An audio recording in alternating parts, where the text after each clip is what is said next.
दोस्तों, दुनिया कितनी खूबसूरत है ना। पर इस दुनिया में सब अपनी रोज की जिंदगी में बिजी रहते हैं, पर क्या कभी ने ऐसा सोचा होगा कि जो ये ब्रह्मांड है जिसमें आप इतने सालों से रह रहे हो, इसकी शुरुआत कैसे हुई?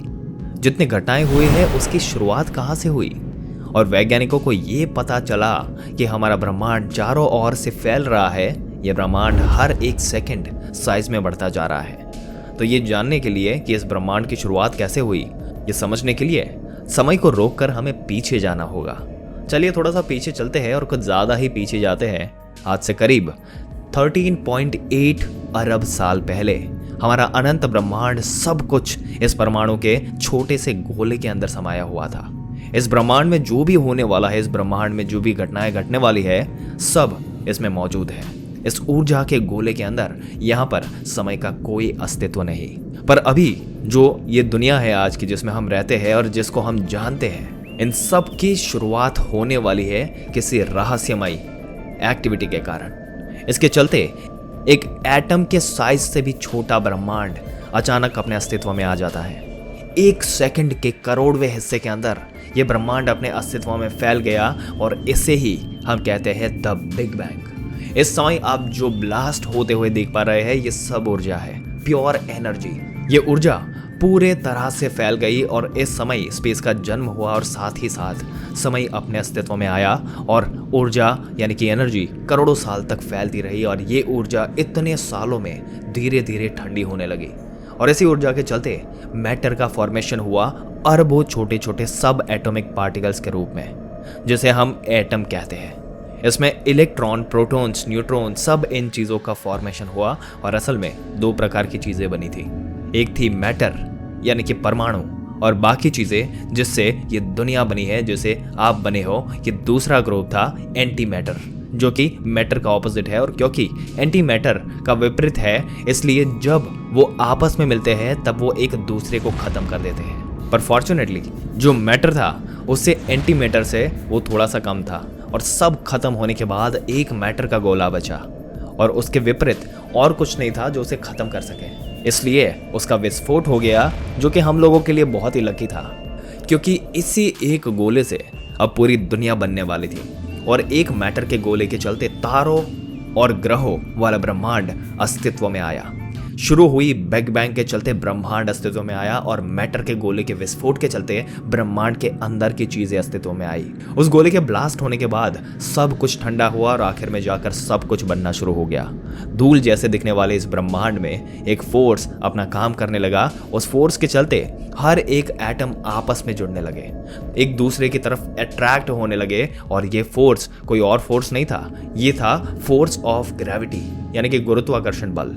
शुरुआत में इस ब्रह्मांड में ज्यादातर हाइड्रोजन के एटम यहाँ पे बने थे और गुरुत्वाकर्षण बल जगह जगह पर उस हाइड्रोजन के परमाणु के साथ कॉम्प्रेस करने लगा। जिस जगह हाइड्रोजन के परमाणु गुरुत्वाकर्षण बल के चलते सामने आते थे, उस जगह का तापमान लाखों डिग्री तक पहुंच जाता था। कॉम्प्रेस होते होते जब एक जगह का टेम्परेचर 1 करोड़ डिग्री तक पहुंच गया, तब एक प्रोसेस शुरू हो गई जिसे न्यूक्लियर फ्यूजन कहते हैं। उससे बहुत ही ज्यादा एनर्जी निकली और उसी समय कुछ ऐसा दृश्य हुआ, इस ब्रह्मांड का पहला सितारा अस्तित्व में आया। फिर इस तारे को अपना एक दोस्त मिल गया और इसी प्रोसेस में शुरुआत में 200-300 तारे बने और लाखों साल के अंतराल करोड़ों तारे अस्तित्व में आ गए। जी हाँ दोस्तों, और यही वो तारे हैं जो आप रात को आसमान में देखते हैं। वो ब्रह्मांड की शुरुआत में इसी तरह से बने थे और धीरे धीरे ये तारे ग्रेविटेशनल फोर्स के चलते सामने आने लगे। दोस्तों, आपस में एक ग्रुप में रहने लगे और अरबों तारों का समूह इस ब्रह्मांड में दिखने लगा और अलग अलग शेप और साइज के ग्रुप का फॉर्मेशन हुआ। जो नज़ारा कुछ दिखता है वो ऐसा दिखता है और इन्हें कहते हैं गैलेक्सीज। इस तरह लाखों, करोड़ों और अरबों गैलेक्सीज यानी कि आकाश गंगाओं का जन्म हुआ और इन्हीं गैलेक्सीज के समंदर के कहीं बीच में एक ऐसी गैलेक्सी बनी। वो इस गैलेक्सी का नाम है द मिल्की वे, यानी कि वो गैलेक्सी जिसमें हम और आप मौजूद हैं। इस गैलेक्सी के अंदर अरबों तारे मौजूद, पर कुछ डस्ट अभी भी बचा हुआ था जो कि स्पेस में तैर रहा था। और हजारों साल के अंतराल में ग्रेविटी अपनी पावर जो है वो दिखाने लगी।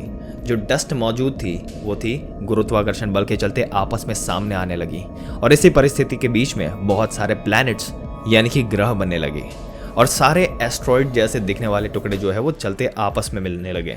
और इन्हीं ग्रहों के बनने के दौरान एक रॉकी प्लैनेट भी बनने लगा, यानी एक ऐसा ग्रह जिसका 70% सॉलिड था, जिससे पता चले इसका नाम होने वाला था अर्थ यानी कि धरती, जिसमें आपका और मेरा करोड़ों सालों के बाद जन्म होने वाला था। सॉलिड टुकड़े आपस में जुड़ के प्लैनेट्स तो बन गए, जो बचे हुए प्योर हाइड्रोजन के एटम्स थे वो भी आपस में मिलने लगे।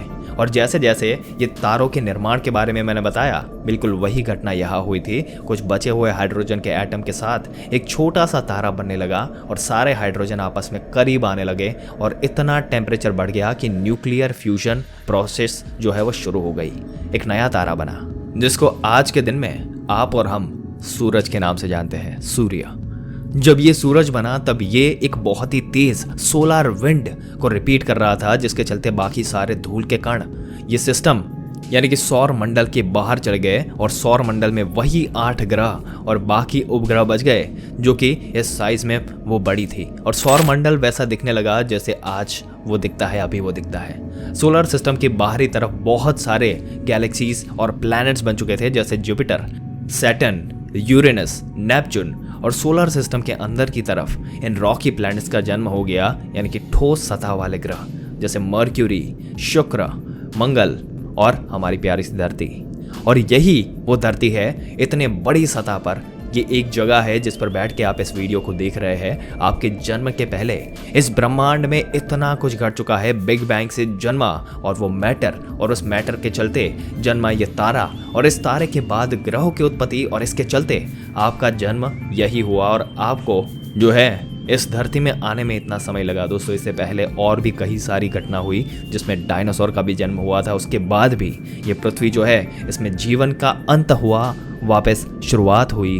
और दोस्तों ब्रह्मांड की उत्पत्ति के विषय में कई सिद्धांत जो है वो प्रचलित है, जिसमें बिग बैंग थियरी जो है सबसे ज़्यादा मान्य की जाती है। इसे विस्तारित ब्रह्मांड परिकल्पना भी कहा जाता है। इस सिद्धांत का जो है प्रेजेंटेशन जॉर्ज लेमेंटियर ने किया था दुनिया के सामने। 1967 में इस सिद्धांत की व्याख्या जो है वो प्रस्तुत की गई। विस्तारित ब्रह्मांड यानी कि बिग बैंग थ्योरी की परिकल्पना और पुष्टि डॉपलर प्रभाव से की जा चुकी है। और इस सिद्धांत के अनुसार ब्रह्मांड लगभग 13.7 अरब साल पहले भारी पदार्थों से निर्मित एक गोलाकार सूक्ष्म पिंड था, जिससे हमने इस वीडियो की शुरुआत की थी। दोस्तों आपके क्या विचार है जो ये यूनिवर्स जिसकी शुरुआत इस तरीके से हुई और आज हम जहाँ पे खड़े हैं इसके बारे में? अपने विचार जो है वो हमें कमेंट करके ज़रूर से बताइएगा। अगर ये वीडियो और इसमें दी गई जानकारी आपको यूज़फुल लगी हो, इसमें से कुछ जानने को और सीखने को मिला हो, तो अपने दोस्तों और रिश्तेदारों के साथ ज़रूर से शेयर कर दें। और ऐसी जानकारी पाते रहने के लिए हमारी चैनल को सब्सक्राइब करके बेल आइकन ज़रूर से दबा दें। मिलते हैं एक और दिलचस्प वीडियो में एक और दिलचस्प जानकारी के साथ। तब तक के लिए इस वीडियो में अंत तक बने रहने के लिए आपका दिल से धन्यवाद।